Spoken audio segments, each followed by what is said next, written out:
Good afternoon and welcome back to Archers Arena here in Cardiff. We're getting ready for some more under-18 Four Nations action between the Ireland women and the England women, which is due to tip off in just a couple of minutes' time. Kaz here with Tom. We're going to be with you throughout today's game on the Basketball Wales YouTube channel.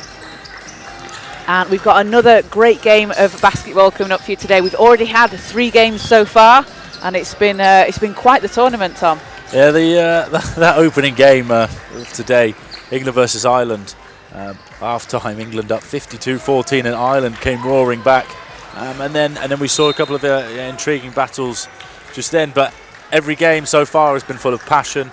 It's been full of skill. There's some fantastic young players on display in this tournament, and I think this tournament is showing exactly what it's supposed to. And we're very close to getting things back underway here for the fourth game of the day. Third game of the day. Fourth game. It's easy to lose track, isn't it? It feels like we have loads of games, but what a fantastic 12 games of basketball in 2 days, and great preparations for the Irish teams ahead of the Europeans, and for all the English, the Scottish and the Welsh players trying to not only represent their country but put themselves forward to potentially represent Great Britain in the summer. Absolutely, and it's a fantastic showcase of the talent that we have here in the UK. Events like this are so important, as you say. It enables players to show off their skills and gets coaches from the national teams to get a good look at them in international competition. Yeah, and especially for, I've seen Alan Keane around, so he's the Great Britain under-18 men's coach. He's been taking a look at players. Most teams have brought more than 12 players, so players having to fight their way into this little selection bit as well. These games aren't just handed out to people. This is still as high level as you can get, representing these countries, and we can see what it means to the friends, the family, and the parents as well. I can see an England scarf. We've got Ireland flags all over the place. We know for that last game today, the crowd will be going crazy for Wales. Every game has just been so full of a fantastic atmosphere, and with just 3 games left, it almost feels like we're building up to a big crescendo. And you always leave these tournaments feeling, very, very full and happy for how much great basketball you've seen. Definitely, and like I say, 3 more games to go. So starting for Ireland, it will be Orla Gormley, Rebecca Sexton, Caitlin Glockner, Lucy Devoy and Niamh Tolan.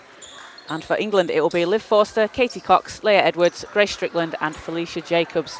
Ireland playing in green today, England will be in white. And Felicia Jacobs for the tip for England.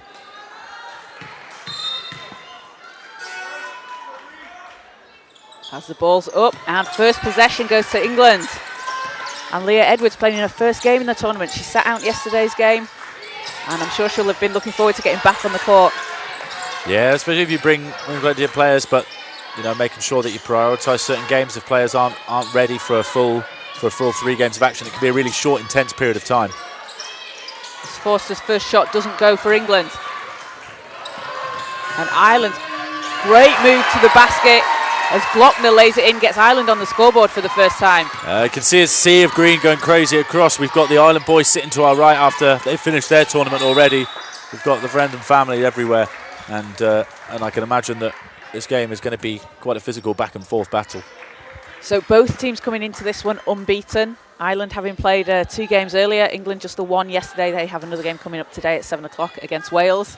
So someone's unbeaten record falls. Yeah, something's got to give. You can run in these tournaments, you rarely ever get to go and beat. England crept it last year, only just beaten Wales. It'll be interesting to see. This is the game for them, I think, and they need to be firing on all cylinders. And Tolan draws the foul as she looked to pass up. Great pass fake. Draws the foul, so she's going to head to the line for 2. Yeah, and we've seen here that when you chase the blocks, it's a risky strategy. And if Ireland can live at the free throw line and get some of the key English players in trouble, England obviously have got plenty of depth. They have. But every team still has key players, and if you can get some of those in foul trouble, then you're well on your way to giving yourself a chance at success. Definitely, and you like to see that strong start from Ireland as well, driving to the basket. And 1 of 2 from the free throw line as Jacobs grabs the rebound for England. It's over to Edwards. Leah Edwards spins and off the glass it pops in and out, fighting for the rebound though, and it's Ireland that come away with it. I'll be interested to see how this two-guard combo of Glockner and Gormley go for Ireland. We've not seen them play a lot together, and those two have really impressed me so far this tournament. So I think they're probably the key for Ireland. If those two fire, then they'll have a good chance at success. Yeah, definitely a couple of players to look out for as the offensive foul call on England. That's going to be on Edwards. Yeah, I think that's a good call. I know Laura Milligan's not happy about that one, but it looked like she used her elbow to clear out Lucy Devoy there. And I think I'm inclined to agree with that one. And that's a quick couple of foul calls on England. Maybe they haven't played since yesterday, whereas Ireland had a game a few hours ago. Yeah, there's an element of being fresh, and then there's an element of being sort of not ready, and it'll be interesting to see which way that goes. Early indications are that perhaps Ireland have got a little bit of momentum after that victory against Scotland. They're feeling good about themselves, and we're seeing it right there. Yeah, as Glockner hits the two. And we've seen some really strong shooting from this Irish team the last couple of games. You can say Glockner especially, she seems to be a bit of a sharpshooter from everywhere on the floor. 3 points, pull-ups, catch and shoot mid-ranges. And if she gets herself going early from outside, that'll really open up the game for Ireland. Yeah, Glockner and Gormley, especially Gormley, is such a good facilitator for the team. And like you say, those two together, it's a dangerous duo as Edwards just has the ball stripped. And just an easy lay-in for Ireland under the basket as Devoy gets on the scoreboard for the first time this game. Yeah, Glockner got her head up eventually. Looked like she was going to try and take it all the way. The key in transition, pass ahead. She got her head up, launched that ball ahead. No one near Devoy, and that's a great start for Ireland. And a 7-0 run for Ireland. That's Stolen steps through to the basket, draws the contact and the foul, and that's another quick foul on England. Just about 2.5 minutes into the game, and Ireland just coming out and absolutely firing. The momentum. I'm just looking across to see if there's going to be either a sub or a timeout. Looks like just a substitution, early change for Laura Milligan, and wants something to change. Be interesting to see how long they let it play out before they call this momentum to a stop. And England just seeming to drive into traffic. Ireland playing good, strong help defence, allowing them to get out in transition. So perhaps they need to kick it out a little bit more early and see if they can run a little bit longer offence. Yeah, and we see Louisa Gibbons check into the game. So in yesterday's game against Scotland, we saw Scotland find it really difficult to drive against the duo of Gibbons and Jacob inside for England. So let's see if that's something they're going to try and replicate. Forster hands it off to Strickland. Pass over to Gibbons. Foster running inside off the glass, and Liv Forster will get England on the board. A really nice cut. Was sort of already going before Gibbons even caught it. Oh, and then yeah, too great easy pass at the other end as Sexton lays it in for Ireland. And there's that timeout. That transition defence will not please Laura Milligan. You can't score down one end and have most of your players back and allow one person to sneak past. Those are sorts of things as a coach that really drive you insane, to be honest. Because you've done the good work there. It was a great cut from Forster to get to the basket. You can't score a layup and give up a layup. Now, you know, it feels like the received wisdom is if you miss a layup, you tend to give one up. You definitely can't score one and allow them to get one straight back. You kind of waste all your good work on that offense by allowing them to just one long pass. Yeah. A really nice start by Ireland. They've come out with a purpose, and it seems they know exactly how they want to play. Definitely, yeah. And this has been probably the matchup, and much like the England and Ireland men's teams, that we were expecting to be a tough matchup for both teams. They match up quite well. Expecting it to be a close game, but Ireland, out to a quick 9-point lead here in the first quarter. Just 7-10 still left to go, and Ireland already up 11-2. And in the last game, so as I mentioned, Ireland only playing a few hours ago. They were led by Gilligan, who had 16 points, 4 rebounds, and Caitlin Glockner 18 points, 4 rebounds and 4 assists. So doing a bit of everything is Glockner, and she's carried on where she left off in this game so far. 6 points, leading the way for Ireland. Hasn't missed yet, and she leads. She's a great captain. She leads by example. She's pressuring up the floor. Looks like they're running some form of zone trap. And England really struggling to break that. Just that composure there from Gormley. She looked up, and you can when you watch enough basketball, you can see it in a player's face when they think, maybe that pass was on, but I probably shouldn't. And she pulled that facial expression as if to say, I saw you, but I don't think it was the right decision to pass. And just showing a little bit of composure and some chops there. And we're going to have another substitution for England. As Violet Stutz and Katie Cox come back in. So Gormley, guided by Stutz. Gormley, great pass off. Comes it round to Sexton, and that'll be a shot clock violation for Ireland. So good defensive presence there from England. Yeah, now need to turn it into a score. Yeah, just like if you can get a couple of stops together, especially a 24-second one, that's like a full team defense. That really does make you feel good. Like everyone's had to contribute to a 24-second violation. So yeah, just making sure that they now try and turn it into. They've got to make sure they turn it into some points at the other end. Jacobs has doubled as she kicks it out to Cox, and Cox will try a three and hits. That's a great shot from Katie Cox. It's a 6-point Ireland lead. And Glockner, unlucky for that not to fall, but she's getting some good looks. And Foster, quarterback pass over to Stutz, underneath the basket, and draws the foul. What a pass from Liv Foster. We've seen some great passing in transition so far, just beautifully weighted over the top. Just having another look at this, just having a look one-handed as well. That takes a lot of skill. Good pump fake, and ends up getting hammered on the arm. But this is exactly what England need to do to just eat into this deficit. If you're struggling in the half court, just score in transition, and then you can work your way back into the game and into a bit of rhythm. Definitely, as Stutz hits the first. Substitution for Ireland, we'll see Grace Prenter in. And 1 of 2 for Stutz from the line, but that cuts the lead down to 5 for Ireland. Tolan driving, swings the ball out. It doesn't go, and Jacobs with the rebound. And Felicia Jacobs has been fantastic on the boards for England, and she is week in, week out for the City of London academy that she plays for. Yeah, when you've got that sort of size, like controlling the boards is probably the #1 priority there, but you've still got to make sure you do it. And as we said earlier, rebounding is a lot of effort, not always just some technical execution. Referee's overruled himself there, so we're just having to peer around. He initially called a foul, but he's actually called out of bounds on Ireland. And very good officiating there. You should never be almost afraid to overrule yourself if you think you've made a wrong call. He thought it was a foul. He changed his mind on his instinct. And Gibbons to the basket. Chance at a 3-point play for Louisa Gibbons. That's a tough move. Under the basket, getting the pass from her Ipswich teammate Liv Forster.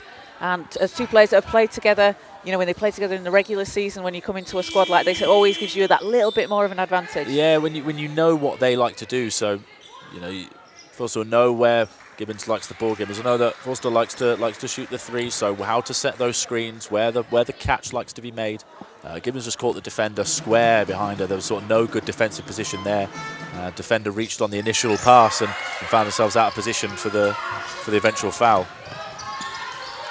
Gibbons converts the free throw, and that makes it a 2-point game. Prenter, and nearly has it knocked away.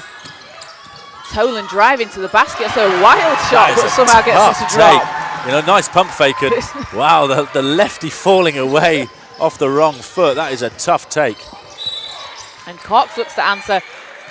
She gets the contact, and she'll be going to the line. And both teams here just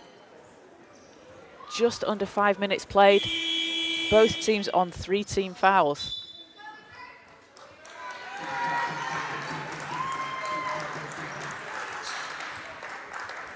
So substitution Ireland. As Emma Dunn in for the first time. And Rebecca Sexton heading to the bench.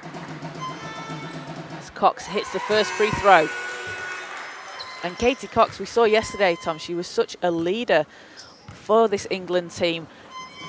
Getting the team together in huddles, saying we know when we've made a mistake, pointing out where she wants players to be on court. She's really stepping into a leadership role. Yeah, and when you're exposed to high-level talent, she plays at Sevenoaks Suns, we just saw her here at the weekend. When you're exposed to playing with elite players, You just got to look at some of the talent that Sevenoaks Suns have, and the people that are around. You're forced to adapt. You're forced to learn, and I think that carries over. Donnie McDonald mentioned it.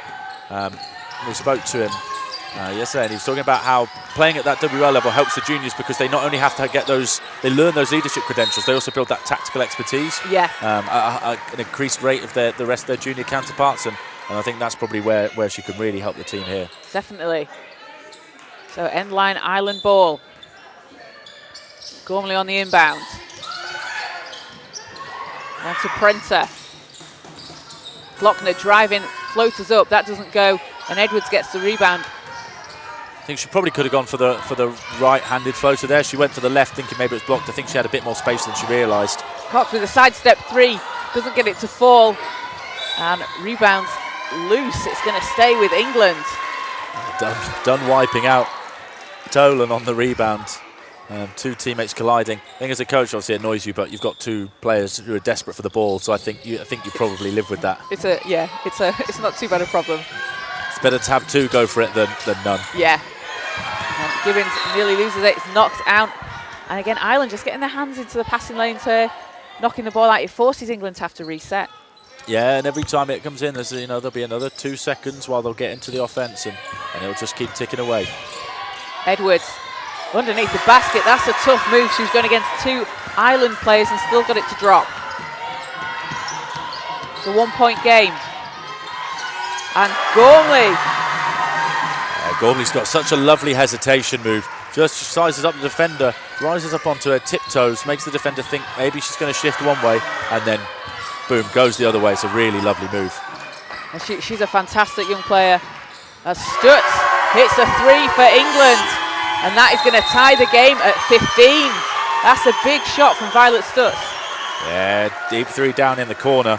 And when you come into the game off the bench, and perhaps you might not be expected to play as much as the others, and the attention's focused elsewhere, you've got to try and take your opportunities. And really nice extra pass, a little bit of a defensive miscommunication perhaps to send two to Gibbons out there on the perimeter, and Stutz takes full advantage.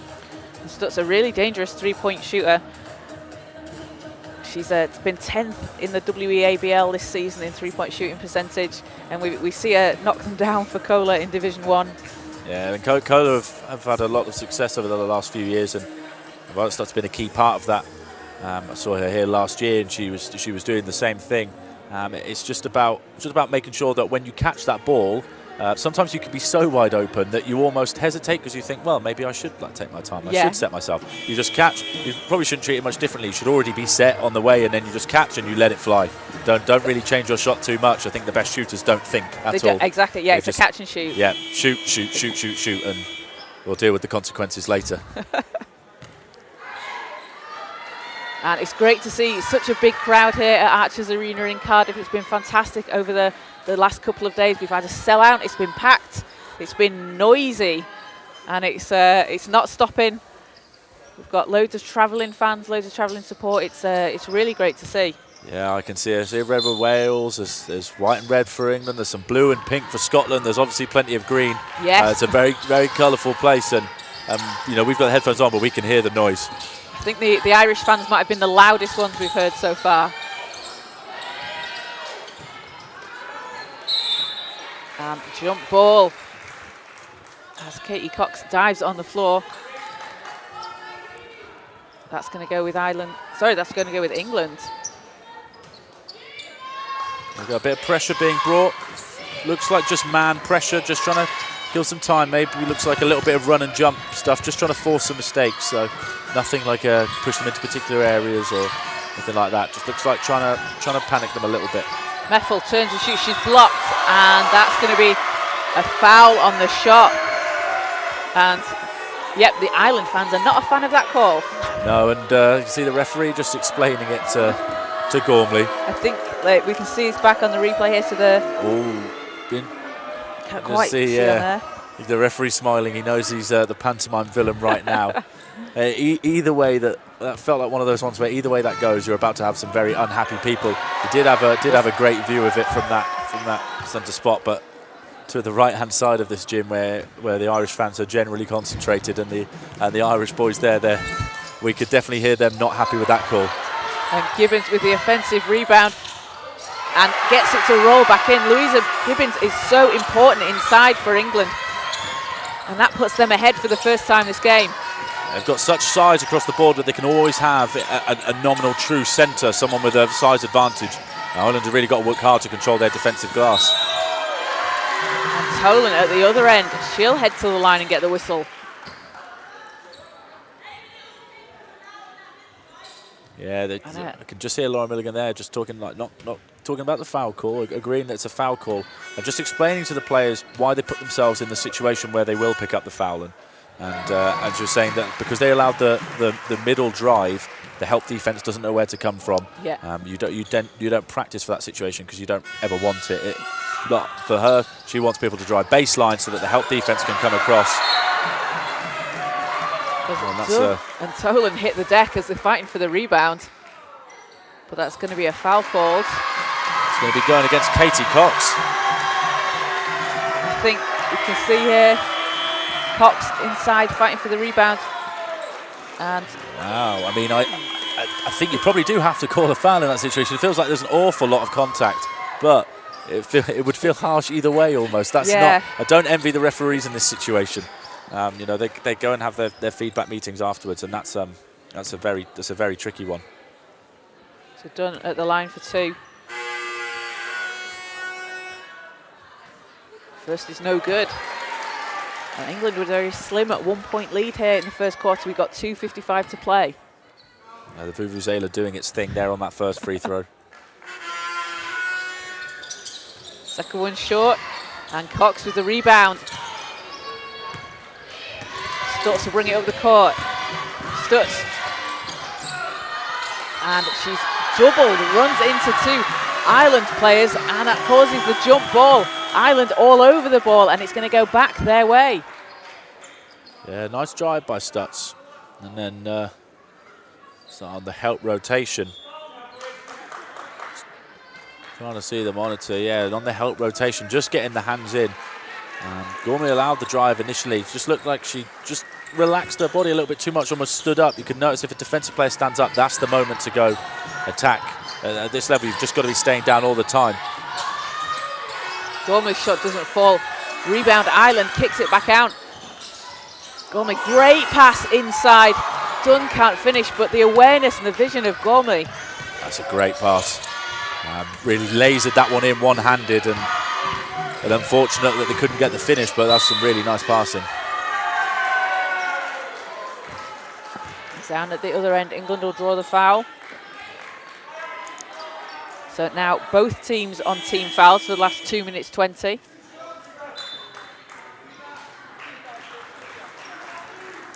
A lot of foul scores so far. Referee's trying to keep it up. There's a lot of physical pressure being played by both teams. You know, once they get into the key, they're really all collapsing down and trying their best to swarm the ball and not allow them any space. And with that comes the payoff that you may end up committing fouls, and especially with the younger age groups, they don't always have the same discipline because it's sometimes there's the ball, I'm going to go get it. Go for it. And second one drops. That's the friendliest roll I've ever seen in this gym. 19-16, England lead. Just over 2 to play in the first. And that's a travel call on Ireland. As Walsh just takes one step too many.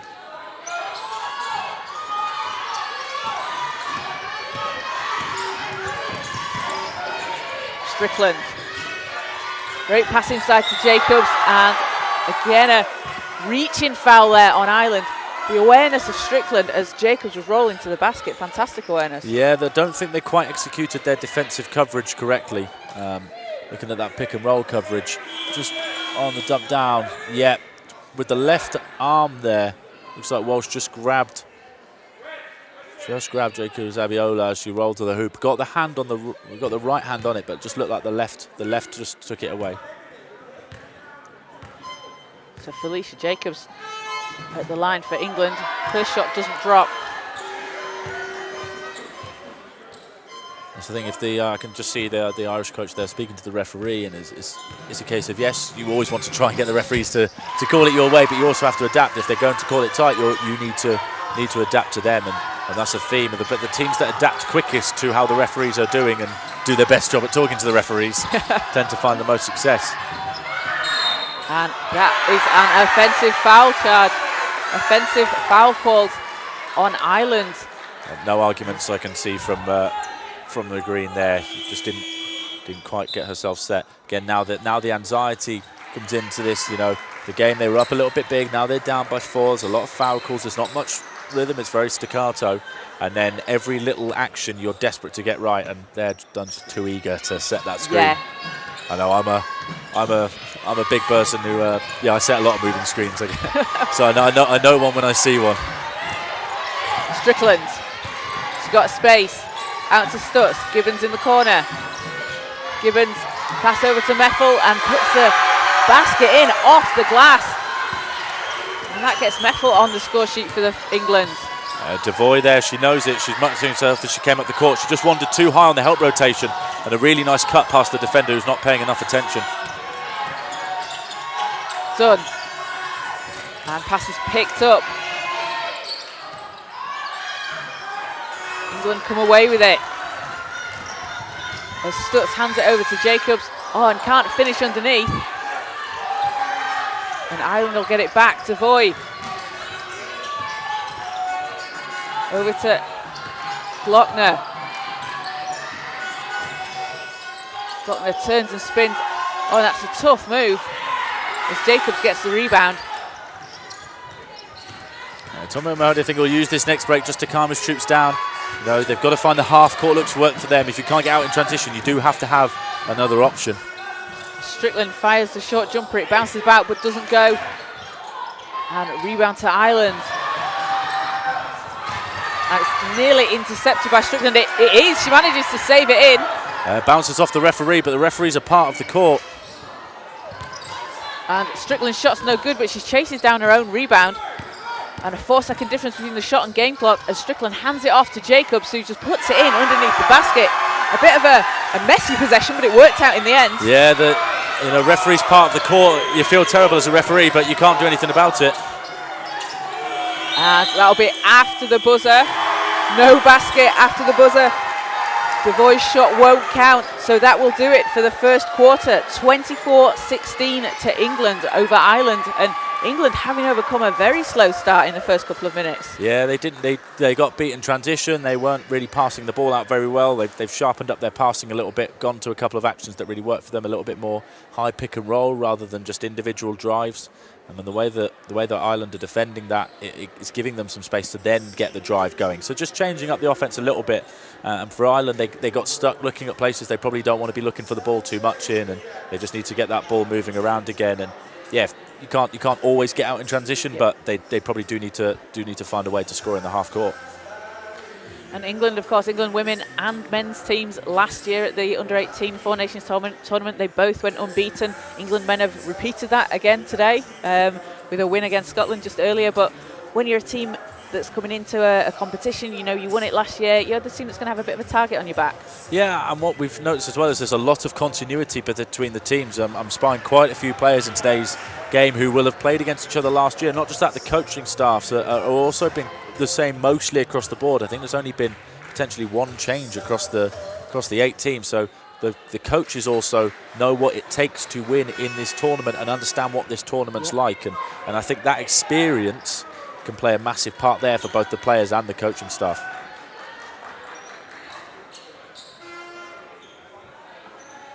As teams come back on court for the start of the second quarter. And it's going to be Ireland ball to start things off. So the England team need to get into the other half.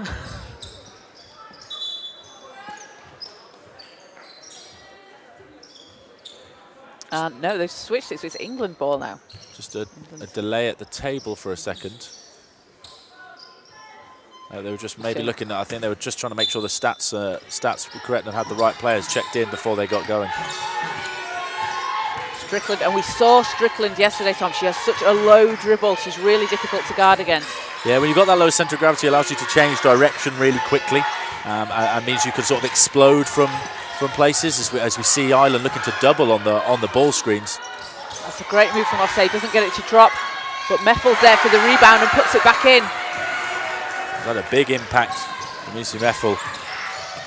Just cutting away to the hoop, just picking up the loose pieces, and if you could score without plays having run for you, you're a coach's dream. Again, shots no good for Ireland. Stutz diving on the floor for the rebound, hands it over to Strickland. Osei's underneath the basket, out to Meffel, round to Stutz. And Strickland is going to put the three up, no good. But Osei taps it into the hands of Strickland again, so another chance on offense for England.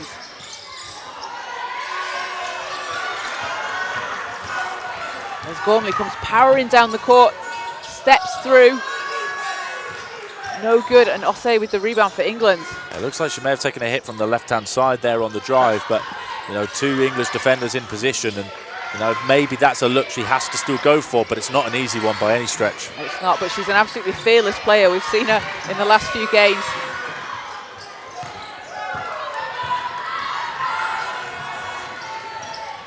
And Devoy backs out, so three is up, no good. Yeah, Glockner's not going to turn down that one, and you know, maybe it's worth it for Ireland at this point just to try and see if they can get themselves going with a little bit of momentum. And we've seen her hit them throughout the tournament, and Strickland manages to save that in for England. And it's picked off by Tolan.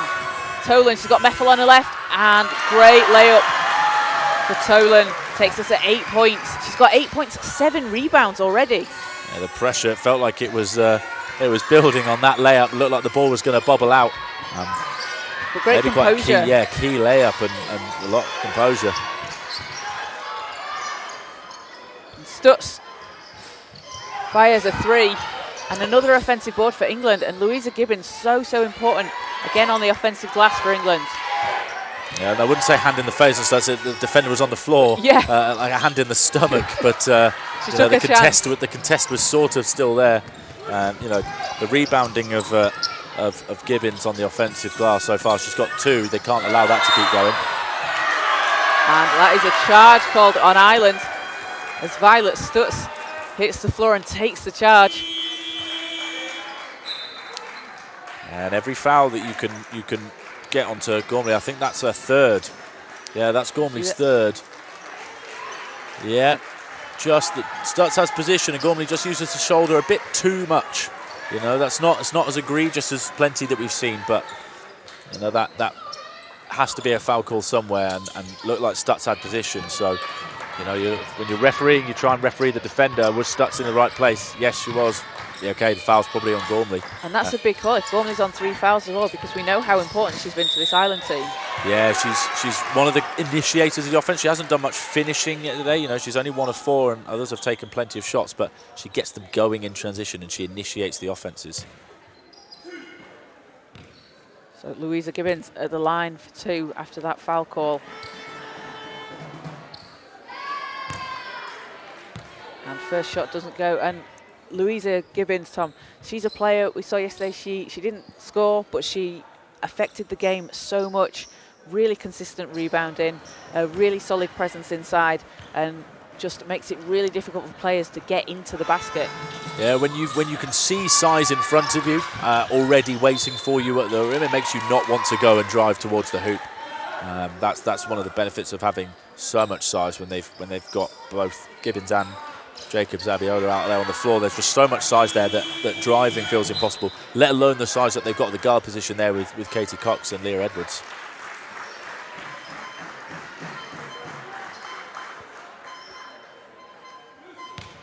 So Forster on the inbound for England. Gets it over to Cox. I don't think Forster was expecting that one back. It's chased down by Sexton. And out to Tolan, who tries a 3. Looked like she didn't think that was going in and she was about to follow her own shot. Yeah, it looked short from here, but it was not very high arcing, but didn't hit the rim, and that's a really key bucket there. And that cuts the lead down to 5 now for England as Forster tries to pass out of the double team. And Gibbons on the floor with 3 Irish players diving for the ball. Sexton goes piling in. Jump ball's the initial call. Great hustle from Devoy first. See there, Gibbons diving on the floor.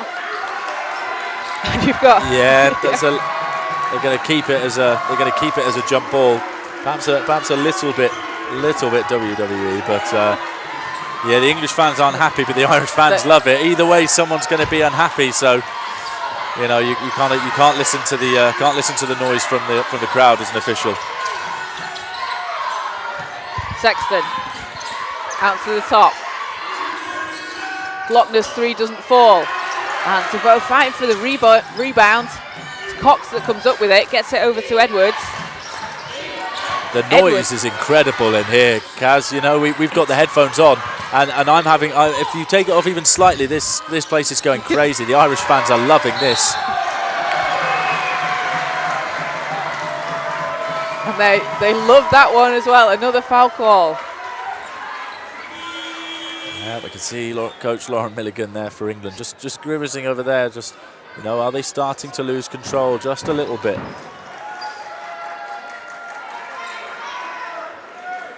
Big impact here from Rebecca Sexton, coming in to replace Gormley after she picked up her third foul, making sure that there's still no let-up in terms of the intensity of the Irish attack. And that's good to see, isn't it? You want someone to fill the shoes of you. You've got a player that's so crucial to the team. If they're in foul trouble or out with an injury, you want to see who's going to be able to step up into that role. I don't think Ireland have necessarily recognised that England dropped into a zone there. They'll have 1 second to shoot. England coming out in a 2-3 zone. Looked like they were still potentially running their man offence. So 1 second on the shot clock. It needs to be a catch and shoot here for Ireland. Down 5. Passes in, and that's not going to go up in time. So a 24-second shot clock violation. And Ireland will turn the ball over.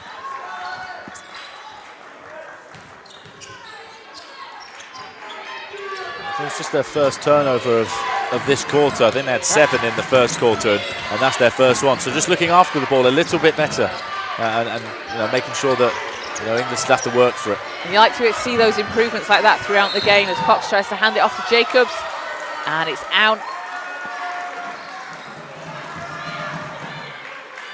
I think Clara Boyce just too aggressive on the hands up. Looked like a hands are up, but if you're still walking in towards the player, you're going to struggle to get away with that one, and it's quite an obvious call if your whole body is visible.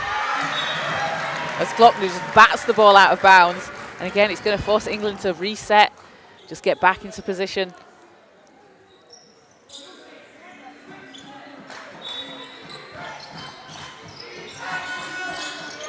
Edwards hands it off to Forster. Forster puts a 3 up, and that doesn't hit. Nice pass. Got Sexton going all the way, can't get the shot to fall. And it's picked up by Edwards, but that's after the call on the floor is Ireland ball. Yeah, just couldn't get the leg to go, just the ball. It was a nice pass, perhaps just 2 feet, 2 feet away from where it really needed to be. And a tough attempt on the finish was what I think is the weaker hand. Glockner, great move behind the back. Out to Tolan, driving to the basket. Can't get the shot to fall. And Edwards fighting for the rebound. That's a nice move, a nice step through. And Ireland just starting to regain their mojo a little bit here. And huge chance of defense. It's very loud. As Cox puts up a 3. That's too strong. Kaz, I just want to check where this game's being hosted. It's in Wales. It feels like we're still at last week's tournament. This is the noise is. So I can actually see here that the Welsh fans are supporting the Irish team. Yeah, but I wonder if there's some old rivalries in at play here.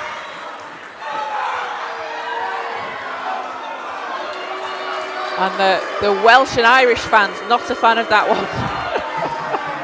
He's going jump ball before the end line, so both players with possession of the ball before Leah Edwards ended up out of bounds. But this is, we mentioned this as being the game to watch, and it feels like it. It's living up to its billing. Get the energy, and there's such a spread of the Irish fans as well, and we'll see who Scotland decide to side with in a second.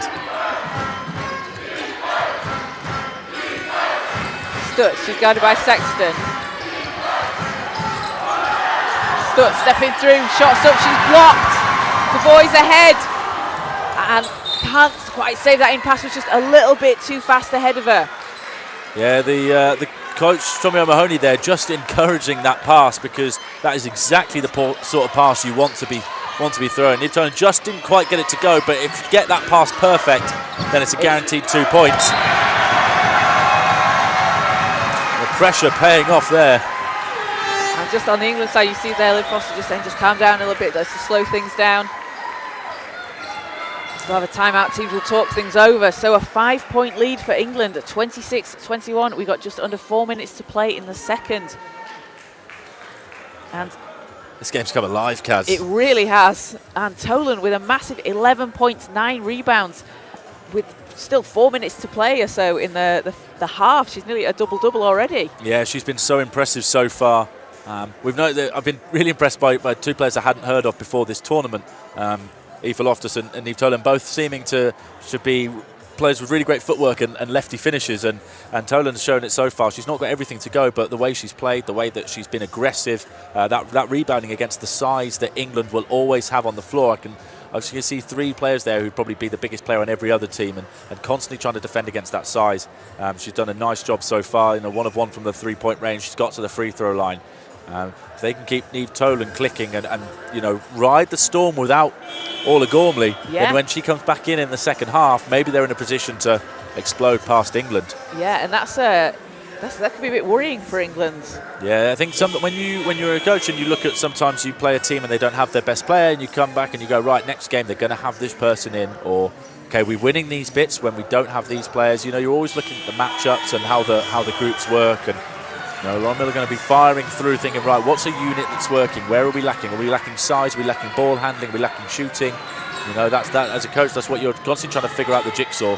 Which bits are you willing to sacrifice, and which bits do you insist on having? So back on court, 3:57 to go in the half. England with a 5-point lead, and Ireland with a chance here to take it to a single possession game. Glockner stops, spins. Oh, great footwork, just can't finish. That's really unlucky, and I love that move from Glockner. Oh, she's got such good footwork there, just stopping on a dime, almost like a dream shake. Just goes one way, spins back the other.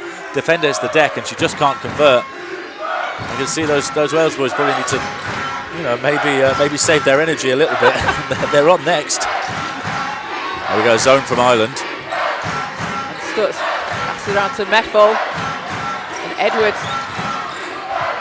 She's almost triple teamed. Back out to Stutz, 5 seconds on the shot clock. England need to get something off here. Out to Stutz, calling for it. Deep 3 from Stutz, and that's no good. As Devoy fights for the rebound against the taller Jacobs and comes up with it. Devoy has been huge here for Ireland. Massive rebound. I love the way she plays the game. That sort of energy, that relentlessness. She knows her role. And Sexton with an uncontested 3 there. I don't want to give up too many of those.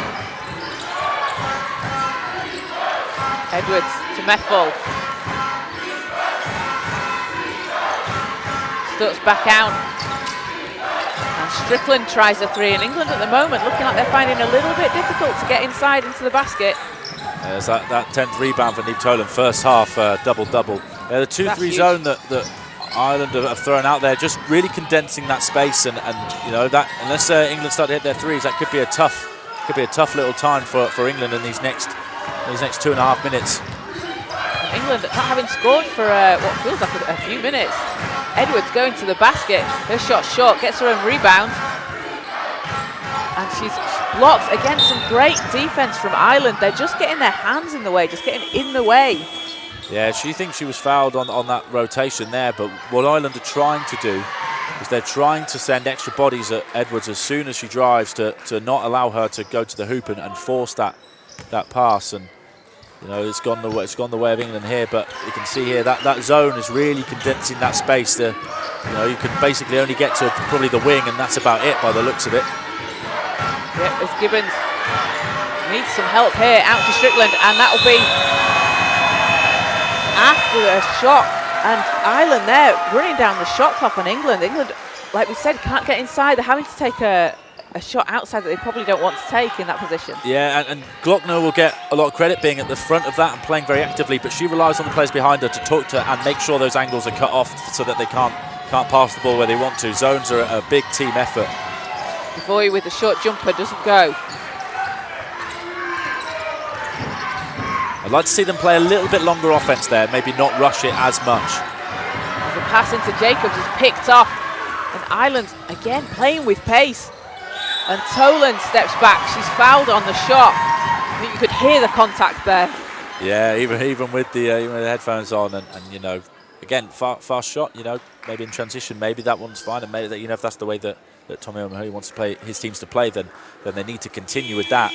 It does feel like this relentless energy suits Ireland a lot more than it suits England. If this was a bit more of a slow down game, I think England's size and general overall sort of depth would probably show through a little bit more. But right now, this game is being played exactly the way that Ireland want it to be played. And you wonder as well if England maybe do have an eye on their later game that they have against Wales in just 3 hours' time. They're going to be playing again. Are they going to try and rest a few of the players for that, or are they just going to come out and go as fast as they can? They've basically played an 8-player rotation in the first half. You know, Jacqueline Osigwame's played just 2.5 minutes. I think they'll probably stick to this 8 that's going right now unless things go really wrong. And I think you can just take each game as it comes. In a tournament where, you know, the end result is not anything but the pride of saying you won it, then you probably just need to try and win every game right there rather than worrying about, do I want to win a future game? How does it impact our season? England unable to score. And it's stolen away by Stutz. He's going to reset for England. I can see the Irish staff just living every moment. You know, they're so engaged. With Jacobs, she's doubled inside, needs some help to get the ball out, and it's picked up by Strickland. 5 seconds on the shot clock. Gibbons calling for it, puts up the short jumper, can't get it to drop. And that's unlucky there for Ireland for that turnover. And Stutz again just setting things up, hands it over to Strickland. Stutz in the corner, three's up, too strong. But it's tapped by Jacobs. Meffel's going to try the 3. That one's no good.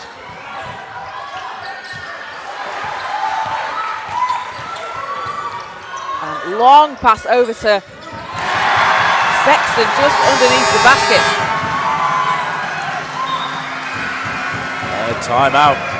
Timeout called, and that's a big one. We can see the Irish flag waving the Irish flag there.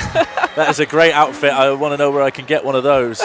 But this is there's some fantastic defense down there. They dumped the ball down into Jacobs Abiola down in the low post, and 2 defenders swarmed her, but they kept their arms straight up. They had great defensive discipline there, because the moment that those arms come down, the referee is already right there. They are waiting, they're looking. Yep. Is there about to be a foul? This is one of those situations where referees really dial in. They know exactly what to look for. You see that one? That was Tolan's 3. Yeah, we knew it was online. It was right next to us, wasn't it? But yeah. Some coaches always preach follow your own shot. If you're going to just make them, then I wouldn't worry about it. And so that was Prenta with the last shot for Ireland there. That's her first points of the game. So that takes the lead to just 1 for England. So with 20.4 seconds left when they come back on court, Coach Lauren Milligan here, you think he's going to be drawing up a play? What kind of look do you think they're going to try and go for? I think they're probably going to anticipate that Ireland will remain in the zone. It's working quite nicely. So you're looking at a zone look, and you know, you start with the ball, you get down the floor, execute it, begin it about 10, 11 seconds left. I'm going to guess some form of, if I had to be a guessing man here, I'm going to guess some form of screen where the shooter's going out towards the corner of the wing, you know, trying to overload the floor and force the defense to either decide, do they want to guard the shooter or do they want to guard the big, and it'll be interesting to see how that goes. It, you know, looks like a zone press here from Ireland. 2-2-1, trying to take as much time off the clock as possible. Maybe get a trap somewhere. Stutz looking to break that, gets it over to Meffel. And good kick ball. They almost had the trap. Nice pass over the top. So sideline, England can reset here. 9.8 seconds in the half.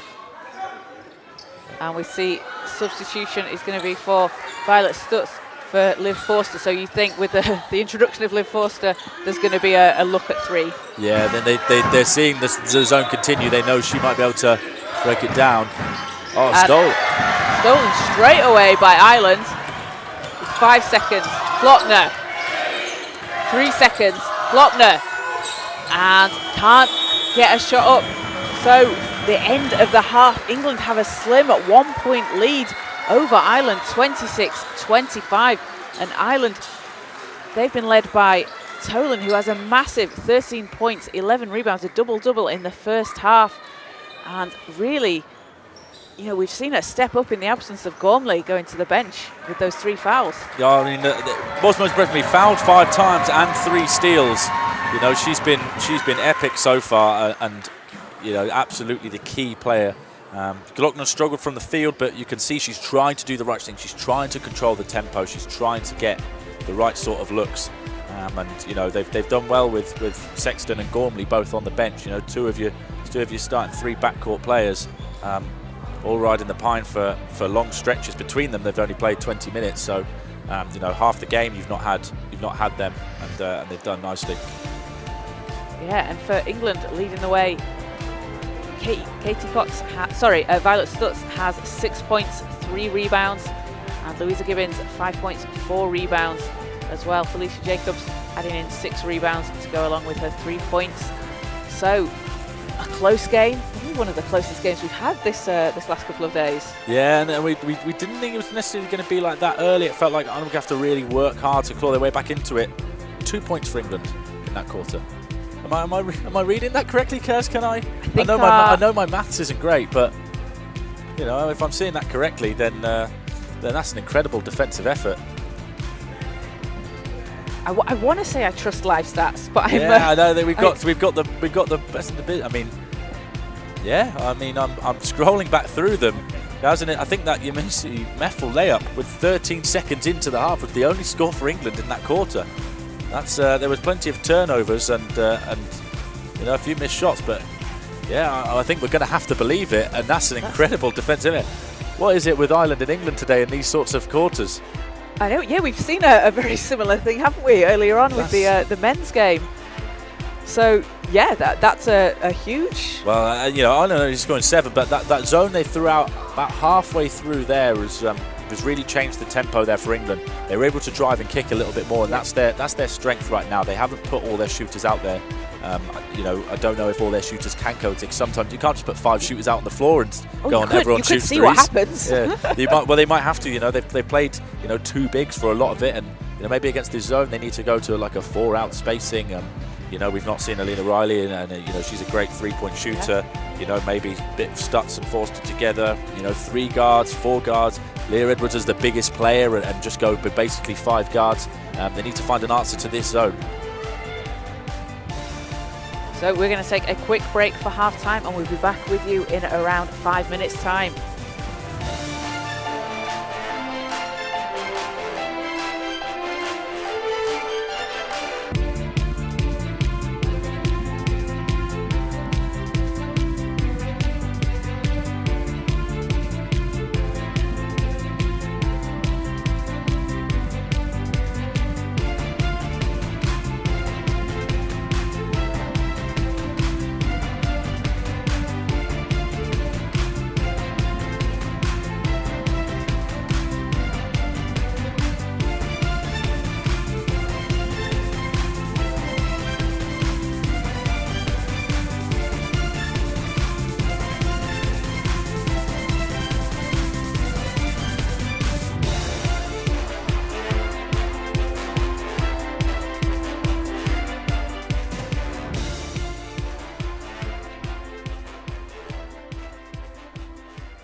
Welcome back to Archers Arena here in Cardiff. We're getting ready for the second half between the Ireland women and England women at the Under-18 Four Nations tournament.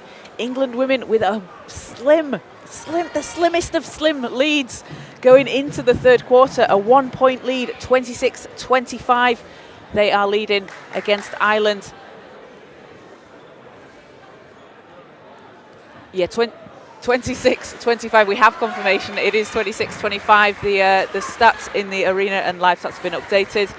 So England will be looking here to come out strong in the second half after they had a slight uphill battle in the first, didn't they? Yeah, I mean, 24-16 after quarter one, and then in quarter two, 9 points for Ireland, just 2 for England. That Yamisi Meffel score about 10 seconds into the quarter, and that was it for them. Ireland threw out a zone defence about halfway through, and that really restricted the way that England wanted to play. So it'll be interesting to see what sort of strategies Ireland come out with. I imagine they will continue with the zone because it's worked so well, and England will probably have spent a large chunk of that break going, what do we need to do to score against this zone? You know, you're probably happy if you hold them to 50, but you really got to be looking to score against that zone a little bit more. Yeah, that's going to be disappointing for England to only score 2 points that quarter. Yeah, another thing, I'm looking at this lineup here. You know, there's a couple of shooters out there. Maybe they've gone to their own 2-3 zone here. Big Glock controlling things. And also, notably, Gormley not in the game back in the third quarter for Ireland yet. Yeah, with 3 fouls, it can still be a little tricky to put her in. And, you know, maybe they're waiting for just a chunk to spell Caitlin Glockner in the third, towards the end of the third, start the fourth, and see if she can play all the way through from there, perhaps. And, you know, when you've got 2 lead guards who are super dynamic, and Rebecca Sexton's coming in added to that, you know, finding a way to get you probably need 2 of the 3 of them out there at any one time for Ireland. Stutz gets it into Gibbons, out to Edwards. Cox has got space for 3, puts it up and can't get that to drop. And Jacobs, great save in from Felicia Jacobs. And Leah Edwards, her 3 won't go. Louisa Gibbons dives in for the rebound, some great rebounding here.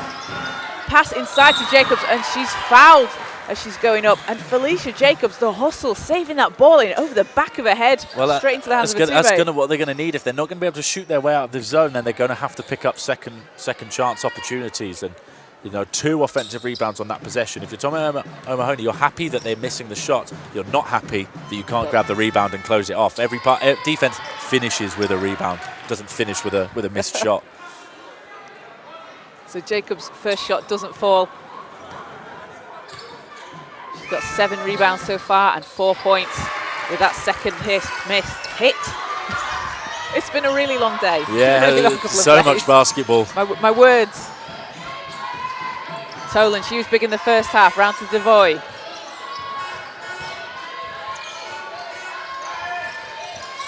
Ireland looking to get inside. Oh, great spin move. Shot doesn't go, but I like that look. Yeah, just a little bit leaning back off balance maybe. If she spun and went straight up, I think she's going to make that. She led back and the shot fell just short, so a little technical adjustment, and she's probably making that.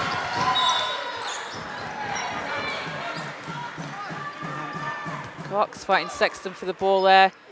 Goes out of bounds with England, so Cox over to Stutz.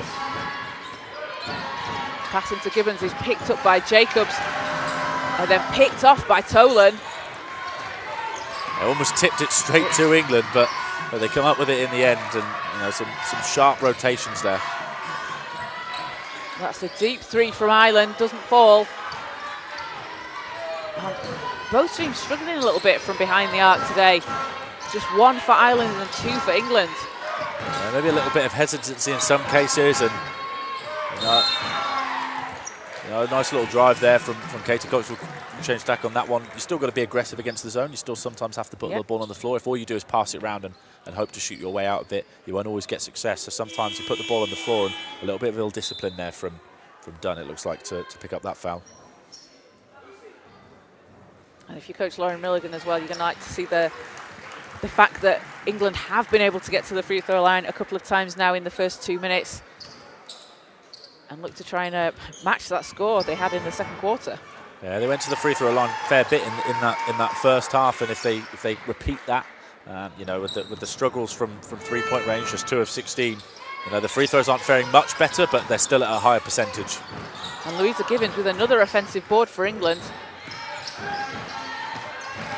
Stutz, 5 seconds on the shot clock, gives it to Gibbons. Out to Edwards, Edwards at the buzzer. That's no good. And a 3-point lead for England. Edwards' pass is knocked out, but it's picked up again by Tolan. Over to Glockner. And Sexton. Good ball movement here from Ireland as Glockner steps through to the basket.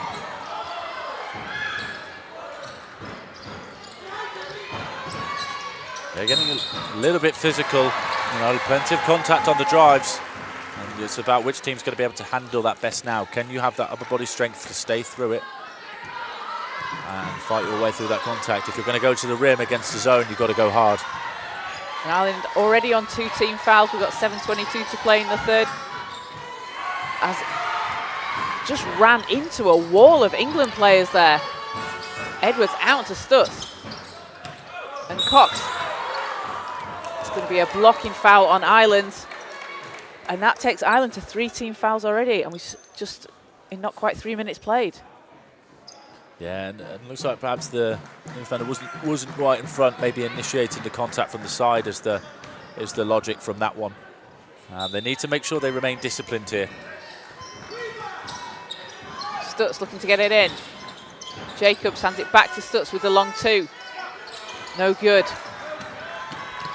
And I think Kiva Gilligan checking into the game and not realising they were in a zone. Looked like she chased a player. They got away with it. And that's another jump ball call. And that goes back with England.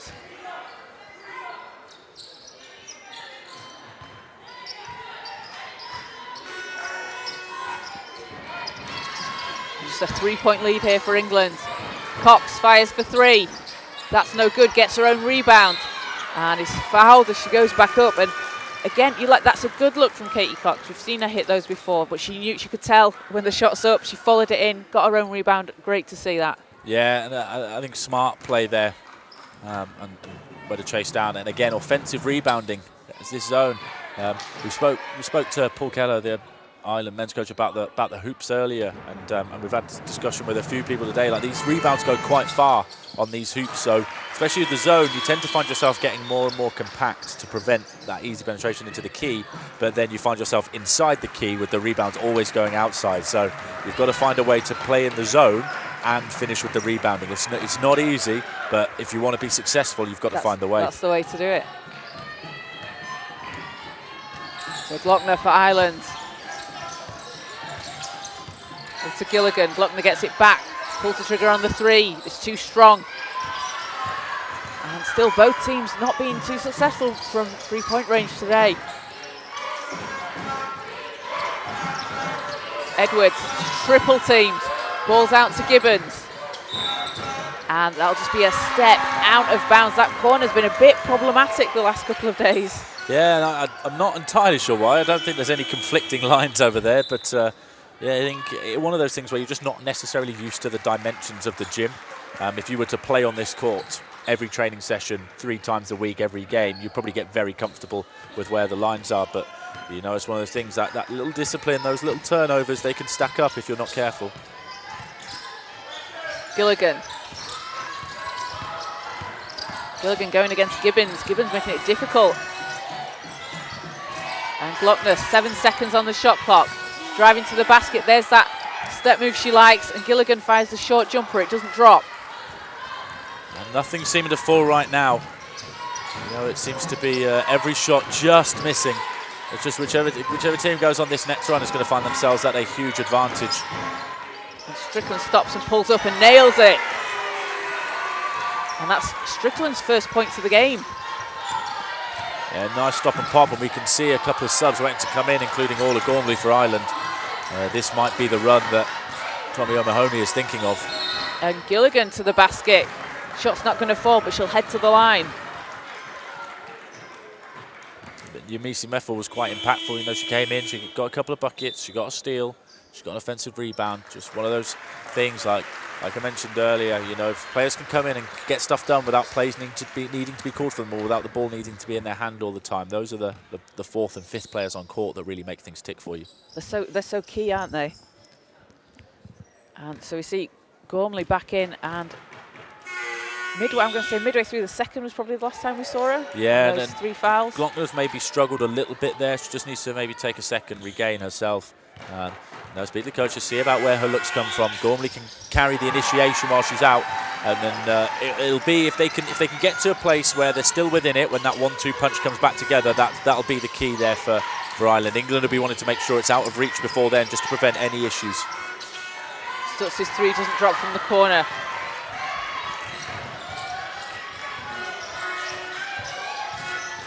Tolan down to Sexton.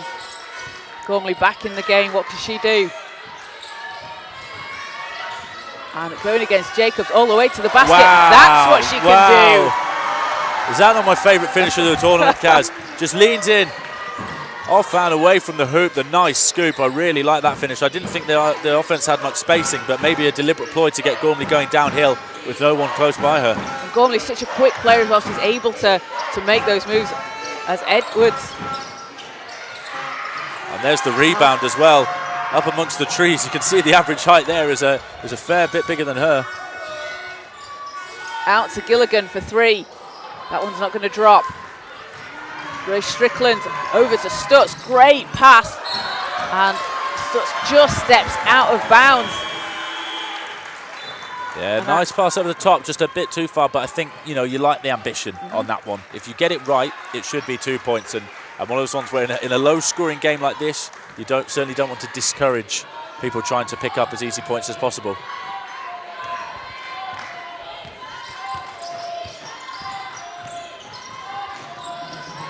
Gormley. And going all the way again to the basket. It's picked up. Lynch puts it back in. It's going to go over the top of the backboard, but I think Gormley almost hesitated there, almost like she thought she was going to get a foul call. Yeah, I think Gilligan made a good cut, but at the same time, Gormley made the drive, and Gilligan managed to cut right through Gormley's driving space. One of those ones where I think as the cutter, you need to quickly go, brakes on, get out the way, and let the guard do their thing. Bethel out to Gibbons. Stutz. Meffel for 3. That's no good off the front of the rim. Ireland need to be a little bit smarter about who they close out to. There's a couple of shooters out there. They probably don't need to be closing out to Louisa Gibbons in the same way they might with Strickland or with Stutz. And that's a foul on the floor. We've got a substitution. We're going to see Liv Foster coming back in. I think I just heard 2-3 on a make through the headphones there. So maybe looks like England will look to go into a zone every time that they've got a chance to go set it up. That might not be very often based on the game so far. So maybe they'll look to do it, you know, on out of bounds as well. But looks like they'll throw in a different type of defence as well to stop Gormley going to the basket. Foster's 3 doesn't go. And the ball's loose. Jump ball. And again, the hustle from these players, just diving after every ball.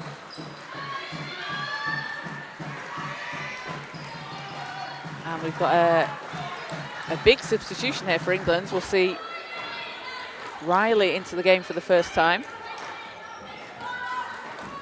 Yeah, there's that 2-3. So be interesting to see how they play against it. They go 4 players out on the perimeter. Looks like a 4-out setting. Just 1 player inside, trying to stretch the zone out as far as they can. Gilligan for 3 again. No good. And Cox has Forster up ahead of her. Forster stops out to Gibbons, gets it back on the 3-point line. Drives the baseline. And Strickland loses control, but is picked up by Forster. And 3 doesn't drop for England, but another offensive board. They've been really good at that this game today. And Strickland nets the 3. Yeah, and there's I'm going to say there's 4 shooters potentially out on the floor, so they've gone to that smaller look with Louisa Gibbons anchoring the defense, and that'll be the key now. We've got the 2 zones playing against each other. Which one can bust the zone? Gormley to the basket with the floater.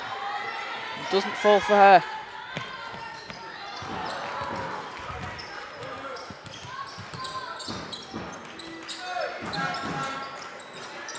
Riley's shot doesn't fall. It's picked up by Forster. Again, England doing a good job on the offensive rebounds. Cox for 3.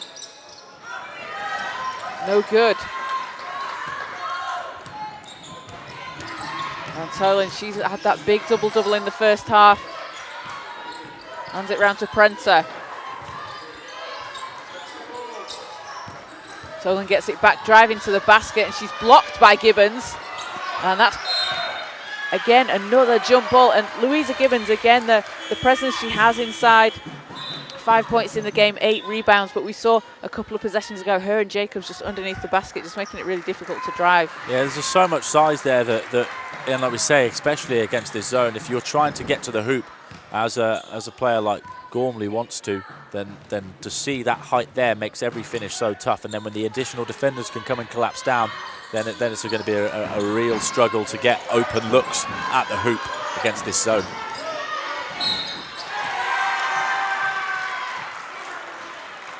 And the England fans in the crowd do like that one. So that's going to send Forster to the line.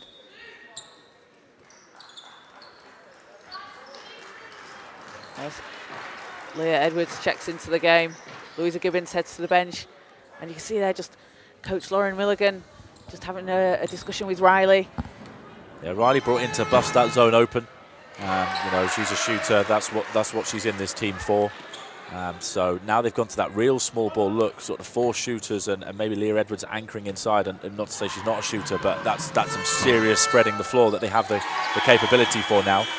And you know, I'm glad to see Glockner coming back into the game. So they're looking like they're going to match it up. Both teams have gone smaller here, and they've probably put as much shooting out on the floor as they can. You know, Lucy Voy just telling Caitlin Glockner there, shoot the ball when you get it. Glockner and Gormley, they've been a formidable duo when they have been on court. But that shot is out of bounds, so England will get the ball back. They're just going over to Gormley and saying, no, that's a good shot, you keep taking that. Great teamwork there, great leadership. Not just a captain has to be a leader, you need multiple leaders across the team, and you know, this is probably the key period of the game now. Forster, shots up, that's no good. And again, bodies on the ground as Ireland come up with it. Glockner's, she's fouled, and that's as Edwards and Cox go in for the double team to try and pressure her. And she draws the foul. Yeah, just a little bit too much pressure. Both of them just walking in here. We can see Edward moving forwards into that, and then a second bite at the cherry there. And while they don't want to be caught in that area too often, you don't want to rely on the referees to get you out of those corner situations. Glockner around to Devoy. And she told her to shoot it, didn't she? Yeah. She told her to shoot it. Glockner with a big 3 for Ireland. Leads down to 5. And they're looking to bring that double team as well, make it turn the corner, see if they can force some turnovers. Edwards looks to answer. Floater's no good, gets her own rebound. Fighting inside. And, oh, what a shot, Leah Edwards with the luckiest of bounces. Wow, right on the top of the backboard. I can't wait to see the replay of this one. You know, earning her hard work, earning her good luck. Yeah, that stayed in bounds, and that, again, the luckiest bounce I've ever seen here. Wow, I don't think I've seen that in a game before. That's something else. You know, she earned that right. You know, missed the first shot, but working hard down there. She's got so much strength that, you know, she's really tough to stop, and they've got to send multiple bodies at her. She completes a 3-point play and leads up to 7 for England. And a foul on England. So sideline Ireland ball. It'll be Gormley on the inbound. And Liverpool's just got a little bit complacent on that reach there, on that drive. Glockner, 4 seconds. 2 seconds, stepping through, no good. And at the end of the third, it is a 39-31 England lead over Ireland. And again, a relatively quiet score in third quarter for England than we were used to, a 13-6. I mean, it's an improvement over the second quarter that we saw with that 2-point second quarter. Yeah, I think probably most importantly for them, you know, that it just extended that lead back up again a little bit. It's not run-proof, as it were. You know, we spoke about them needing to get that offense ticking. They probably haven't got it ticking as much as they needed to. You know, 13, they probably won't be particularly with that. You know, they're still struggling from the three-point line, 3 of 26. They're still turning the ball over a little bit too much, but they managed to make up for it with their defense at the other end. If you can hold a team to 6, you know, you're going to be in with a great chance of just, you know, magicking your way to matching that sort of total. You know, I know we've seen some very low-scoring quarters in this tournament. It's been quite an unusual tournament for that, but you know, I think they'll be very happy with the 6 and kind of putting the brakes on Orma Gormley and Caitlin Glockner overall. Definitely, yeah. So heading into the fourth, Ireland have been led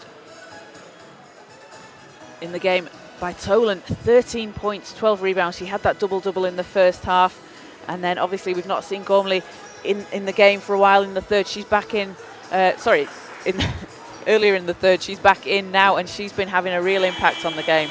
Yeah, and I think so far, you know, Niamh Tolan didn't quite click in that third quarter, but I wouldn't like to see her sitting on the bench for too much longer.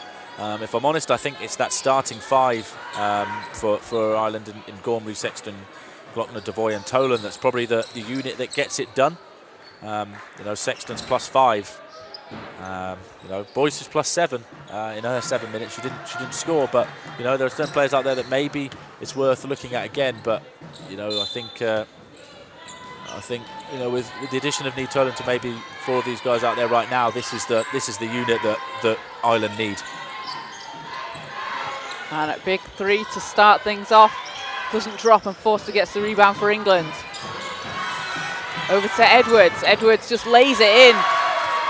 That's a great move from Leah Edwards. Yeah, they just didn't pick up in transition defense well enough, and in a low-scoring game, you cannot afford to give up easy transition points.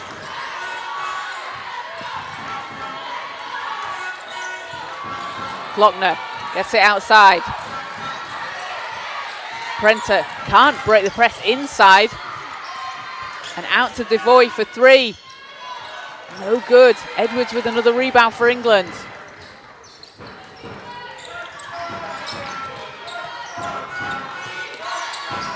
Hands it off to Strickland. And a great pass to Cox. Oh, even better pass underneath to Jacobs. Nice basketball. Great extra passes. That's nice ball movement. And you can see how happy Siobhan Pryor was with that one. And that's what's worked really well for England as well, when they're moving the ball around and they're getting it inside, especially to the bigs inside like Jacobs. Yeah, you're not going to be able to block them at the rim. Oh, it's a nice move there. Good pump fake. Good pump fake. Gormley now has 6 points in the game. Strickland's pass kept alive by Edwards. Into Cox again, and that's blocked. Good straight up defense from Devoy there. Oh, great behind the back pass from Gormley. I liked what she was trying to do. It's just off the foot of one of the England players, so it's going to stay with Ireland. And Olga Gormley, she's having such an impact in this tournament.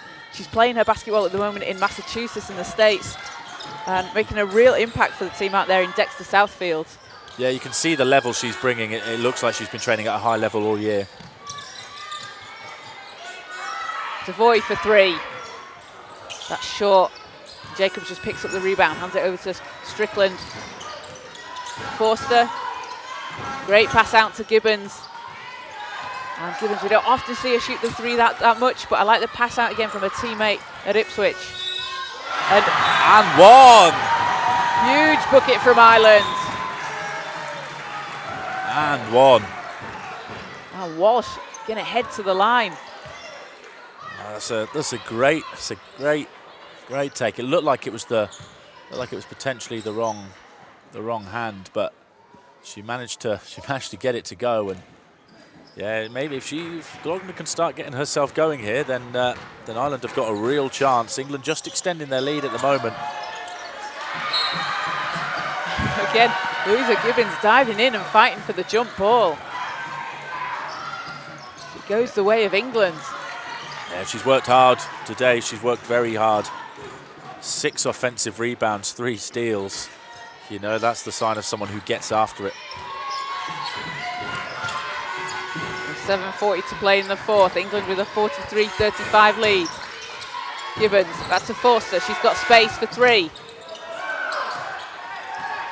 And it doesn't drop. No foul call either. You've got to be smart about that closeout. You'd rather let Gibbons shoot it than Forster. And a massive 3 for Ireland.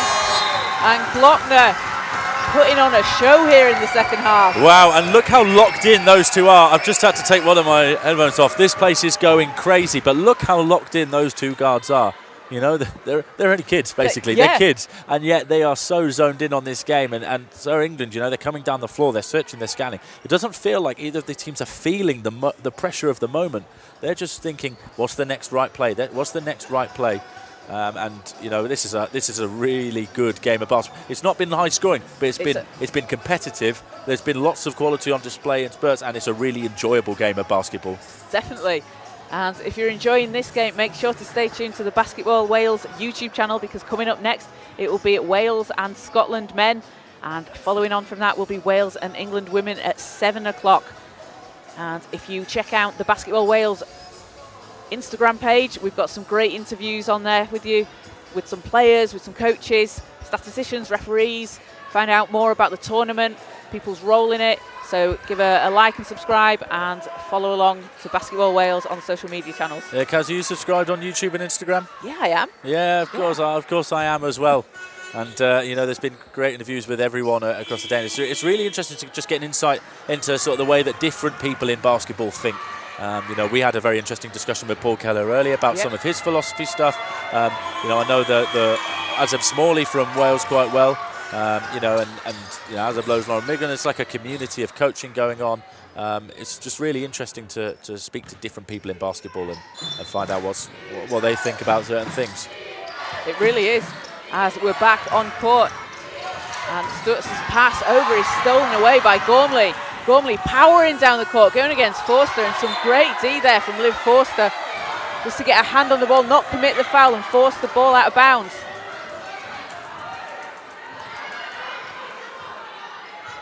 Yeah, Forster's not happy there. Lauren Milligan and Siobhan Pryor not happy. Looked like Gormley was complaining about the foul call and maybe was out of bounds as she dribbled the ball the next time it went out. Very, very fine moment. We can see exactly what this game means to everyone involved. And a great spin from Ireland. Short shot. Oh, great move there from Walsh. Footwork on display is incredible from both teams. Their pivots, the way they get around the defense. You know, really nice to see a high level of technical execution there. Forster against Sexton. Forster, and tough shot. Doesn't get it to drop. She's going to go to the line. Nice little spin move. I think the defender was just a little bit over eager there, just to get in and contest it. But you know, close, but just creeping onto the foul. And maybe are these the shots that get Olivia Forster going? Just 1 of 8 from the field so far. Yeah, we know she's a scorer, and we know what she can do when she gets going. As she hits the first free throw.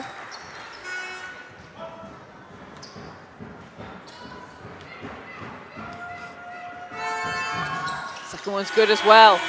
That takes Forster to 6 points.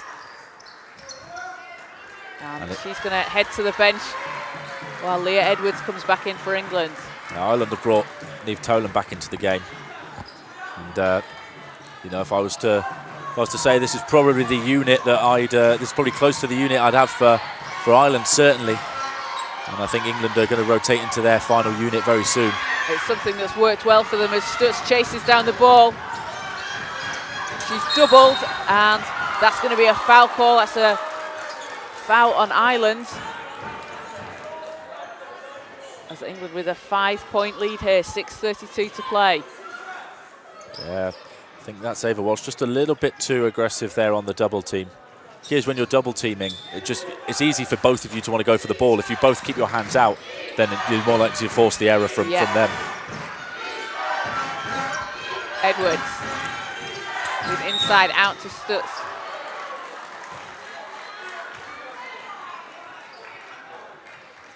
And another quick foul call on Ireland. So end line, England ball. Ava Walsh pinged again. We didn't quite have the angle on that one. It looks like Ireland back to a man-to-man defense for this little possession. On a brilliant passing from Stutz to Jacobs. Yeah, too much size there for Ireland to handle. They've effectively gone with 4 guards and Niamh Tolan, who I'd put more as a forward rather than a classic big. They've gone small and hope they can shoot their way out of it. And Glockner looks like she is shooting her way out of it.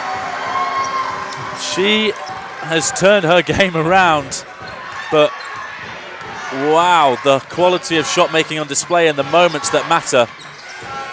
She's coming up big for Ireland. As Niamh Tolan with the ball gets it over to Glockner. 4-point England lead. I thought she was just going to walk straight into that one. Couldn't have blamed her. And Gormley, she hits the 3. 1-point game. Ireland are raining threes. Gaz, that is confidence at its peak. Just has a look and says, yeah, okay, I'll have this. Just a very casual 3 as well. Yeah, just, no, okay, no one's around me, I'll have it. Gormley driving to the basket. Her shot doesn't fall. Just over 5 minutes to play. Stutz looking to set things up for England. Stutz on the baseline. Needs to pass it out. Gibbons manages to get it over to Cox.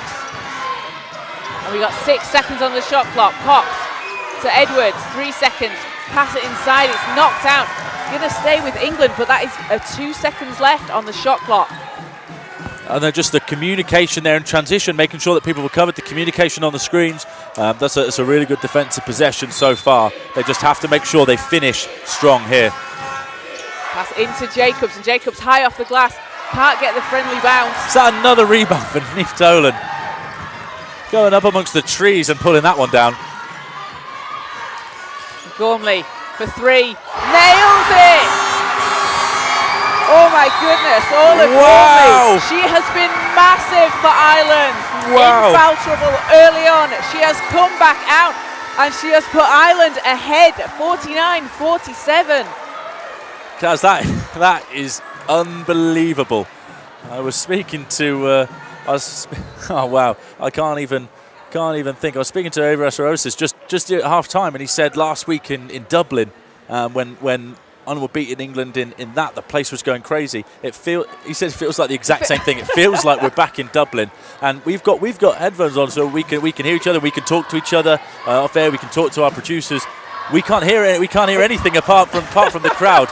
This place is going crazy. It's going to be really important for England here to maintain their composure. It feels like a road game for them. It really does, especially, I mean, you've got the Welsh fans chanting for the Irish team, and it almost looks like Scotland are joining in on it as well. It's everyone against England.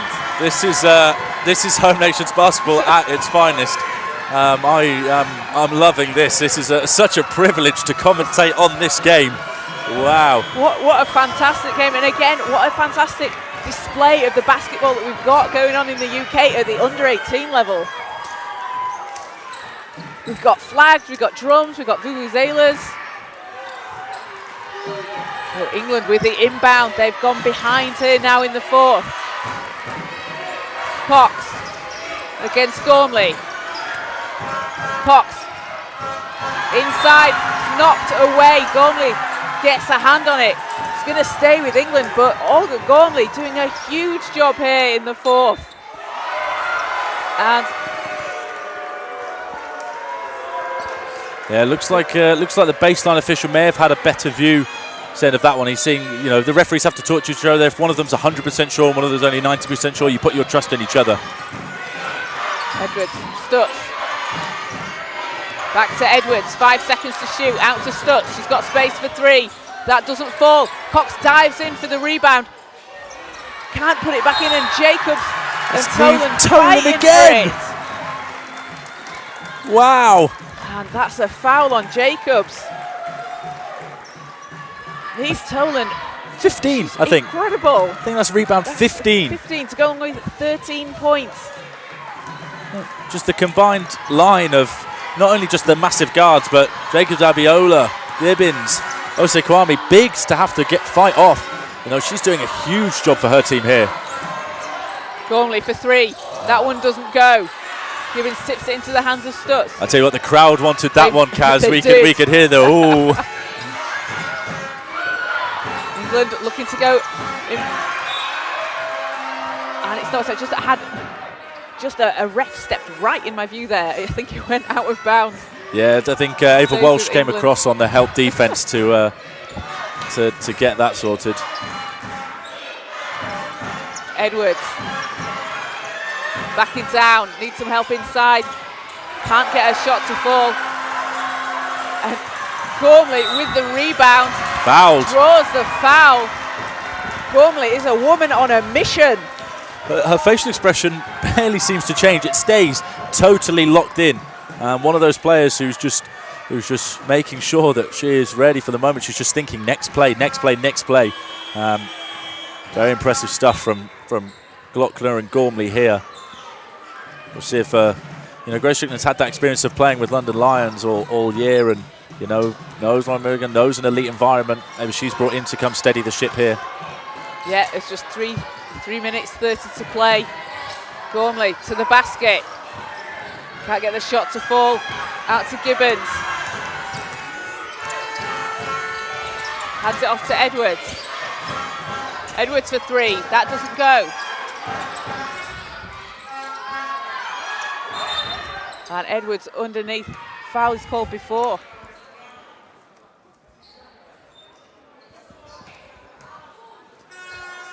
Looks like the ball is going to stay with England.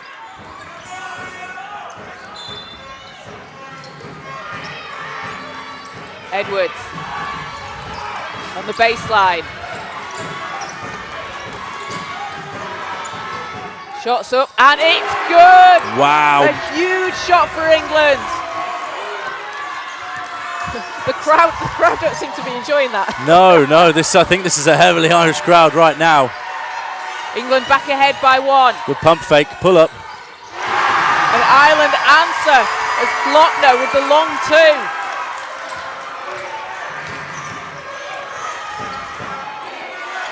Ireland back on top. Strickland. And offensive foul call on England. Ireland are going to get the ball back. 2:31 to go.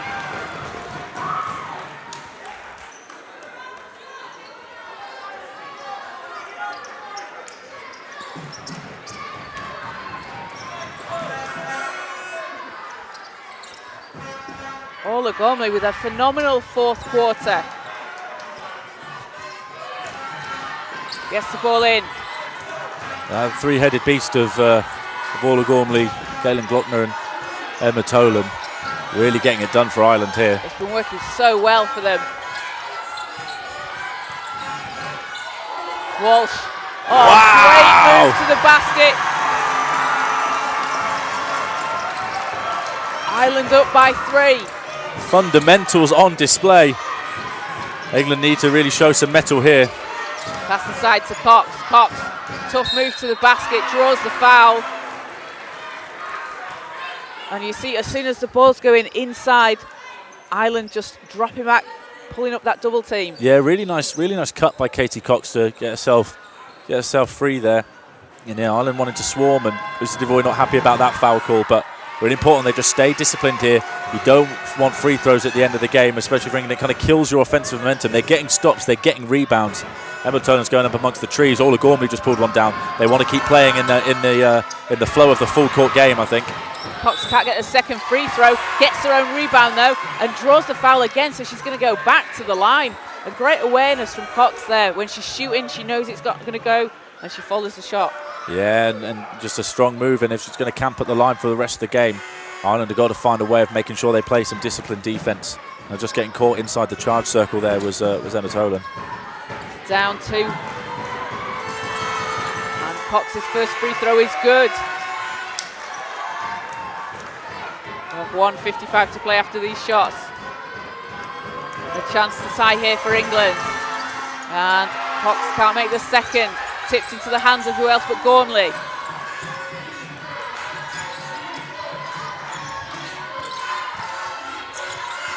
Setting things up, going against Strickland. Goes to the basket, can't get that to drop. And kickball stays with England. And Gormley is just all over the court. Oh, she's the heartbeat of this team. It feels like right now. Each team needs those players who, she doesn't look to be a massively vocal player, but she's setting an example here with her hard work. Strickland going against Gormley. 90 seconds left in the game. Cox hands it off to Edwards. Cox calling for it inside. Back That's big. out. That's Shots big. up. Doesn't drop for Gibbons. And Ireland's ahead by 1. Gormley passing it round. Gets it back, Glockner. Thought about the 3. Fires the 3 and Oh hits. my goodness! That's a huge 3 from Glockner. Ireland go ahead by 4. And Devoy tries to steal it away. Edwards fighting for the ball, and it's going to be jump ball, but it's going to go with Ireland. Wow, massive shot. Massive shot from Caitlin Glockner. Just sized her up. Looks like Devoy's taken a hit to the shoulder for her troubles. She looks like she's in a bit of bother, but I don't think she's going to let that stop her. She doesn't. It doesn't seem like any of them want to take a seat. It doesn't at all. We've got 49 seconds to play. 4-point lead here for Ireland. Sizes up and just lets that fly. It's a massive 3 from her. And the Irish crowd are going wild. Yeah, coaches just getting their teams in. I think they may be looking potentially at some of the afters. Then they're also just double checking that they're 100% happy with the jump ball and the arrow, just to make sure it's the sort of situation you don't want to get wrong. And if you're England here, so if they are confirming it is a jump ball with Ireland, you need to get a defensive stop and you need to get some points in quickly. Yeah, 49 seconds to go. There's not much time. They've only got 14 seconds. It won't be a full 24, but this has to be a stop here from an English perspective. Looks like Laura Milligan's queuing up some form of timeout. I'm not very good at the lip reading, but looks like they've gone to man to put some pressure on here. Gormley. And she's just dancing around the England players, and that'll be a foul call on England. That's going to send Gormley to the line. And Gormley has been absolutely massive here in the fourth quarter. 12 points, 6 rebounds, 3 assists. A chance here for 2 big free throws. Could put the game possibly out of reach for England. And the first one doesn't drop. 5 threes for Ireland in this quarter. Just absolutely massive in the context of a relatively low scoring game. England just a 1-3 and a few shots at the rim. Second free throw is good. 57-52, Ireland lead. So England on the inbound here. Ireland look like they're going to pick up full court, but England are going to need to get some points up quickly. And we see Liv Forster checking in. We know she can hit that 3 for England. Yeah, and I think they're going to look for that. No timeout. They're going to have to push past this pressure quickly and hope that they can either get fouled or get into something. They don't have that much time left. Strickland into Edwards. Gibbons picks it up. Edwards gets it back. Edwards driving to the basket. Tough move, can't finish. Rebound, Tolan. Big rebound. And Glockner, she's fouled. And England had to foul there to stop the clock. But with 25.1 seconds left and a 57-52 lead for Ireland, time could be running out for England. And that's Leah Edwards out of the game as well. So that key driving threat towards the hoop is gone. They're going to have to hope for a couple of misses here. We've seen comebacks from 5 points down in this time frame, but this is going to be absolutely crucial for England. Glockner misses these. And she, cool as anything, hits the first. Caitlin Glockner has 23 points in the game. The percentages don't look great, but the impact cannot be understated. Kaz, wow. She's been absolutely fantastic as she hits the second, takes it to 24 points. And a big lead for Ireland late on here. That's a 7-point lead for them with 25.1 seconds to go. And there's the timeout. They're going to need to hit a three and then try and steal the ball. I don't think fouls are going to do it. They're going to need to score quickly as well. 7 points. You can just see the unity from the Irish team. Is amazing. The Scottish girls over there are bouncing. The Irish fans are bouncing. You can see the Irish boys here. I think they're ready to invade the court, to be honest. This is one of the best atmospheres I've ever been in. It's fantastic. It's so loud. Yeah, I think we're struggling to hear ourselves, and we're talking there and just getting a little bit quiet there. I'm just so impressed by the resilience shown by Ireland here. That slow start, and then they've just kept going. And that's the way to get back into things, isn't it? Teams, you don't need to panic shoot some threes or, try and play too fast. Ireland have kept doing what's been working well for them this whole tournament, and it's paying off. Yeah, fundamentally, when it really mattered, they hit those shots. Glockner and Gormley hit those threes when it really mattered. Ava Walsh pulled off some incredible footwork when it mattered, and when it comes down to, clutch time's bigger than just the last minute. For the last 5 minutes, it felt like we're in an end-game situation. So this is, they're going to have to score a three here. Absolutely. So 25.1 seconds to go. England with the inbound need a score pretty much as soon as the ball gets in. Stutz into Forster. It's nearly stolen away by Gormley, but it's into the hands of Strickland. Her three doesn't fall. And Gormley, with time here, she's swarmed by England players, and she'll be fouled and go to the line. And that looks like that could be it for England. They needed a score off that possession. It's like she may have taken a clock to the head. We just saw in that inbound situation, she tried to get tip on it. It looks like she may have taken a hit to the head, just inadvertently. Looks like she's just feeling a little bit sore. She knocks these down. Kaz, I'm calling this. She's played 25 minutes so far. She missed a good chunk of the game in the second and third quarters, being out with foul trouble, as she does hit the first one.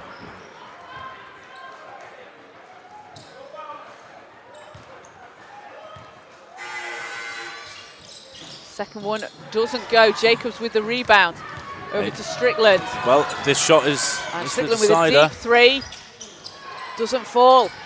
Gibbons with the rebound. Over to Jacobs. And Ireland still playing really tough defense here, and it forces...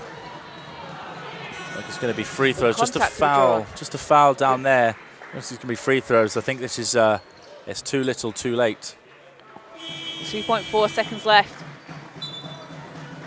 And an 8-point lead for Ireland. They have been fantastic this game. So Jacobs, 2 free throws there. First one rims out. And you can just see just out of shot on the right-hand side there. Ireland boys, I think, are ready to make an impact. Jacobs' second is good. And that is going to do it for the game. Ireland with a huge win over England, 60-53. They have been fantastic this game. Led in scoring by Caitlin Glockner, 24 points, 4 3-pointers and 3 rebounds and 1 steal. And Orla Gormley, 14 points, 6 rebounds, 3 assists, hitting 2 threes and being so crucial to the team, along with Tolan, 13 points, 17 rebounds. She had a double-double in the first half and 3 assists to go along with that. Huge congratulations to Ireland. That's a big win for them, Tom. Wow. They scored nearly half their points in that fourth quarter. They scored 60 for the game and 29 in the fourth. They caught fire when it really mattered. England did well early. They managed to get inside. Ireland switched to the zone, just stifled that attack, and England just couldn't quite unlock it. Their shooting just wasn't there today. 4 of 34, and just have a look at the reactions there. You know, the Wales fans are on their feet. I think everyone's putting just the best game of basketball this tournament so far. What an incredible game, and they're fully deserved winners there. Absolutely, and stick around, as coming up next it will be Wales and Scotland men at 5 o'clock following this one, and then the final game of the day will be Wales and England women. So England women will need to regroup as they'll be back on court in just a few hours' time. But we are going to go courtside with Tom and get some feedback on the game with Emma Tolan.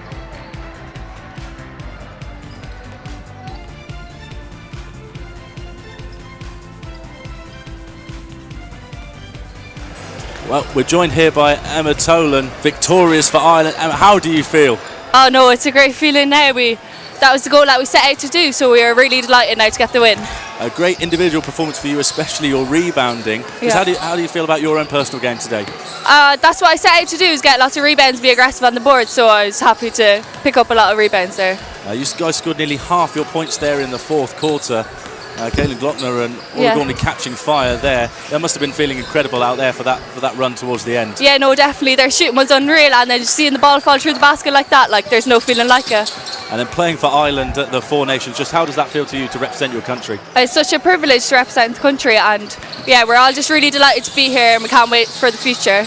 Congratulations, Emma, on a great victory. Well done. Thanks very much. Thank you.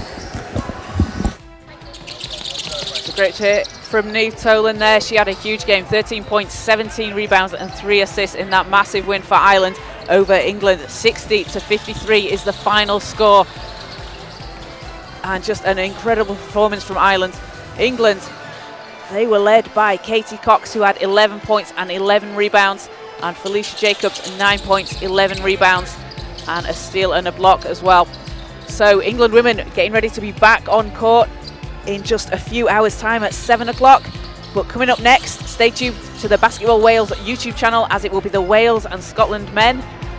And let's hope that that next game lives up to this one. So thank you to everyone that's joined us on the Basketball Wales YouTube channel. Stay tuned for the next couple of games.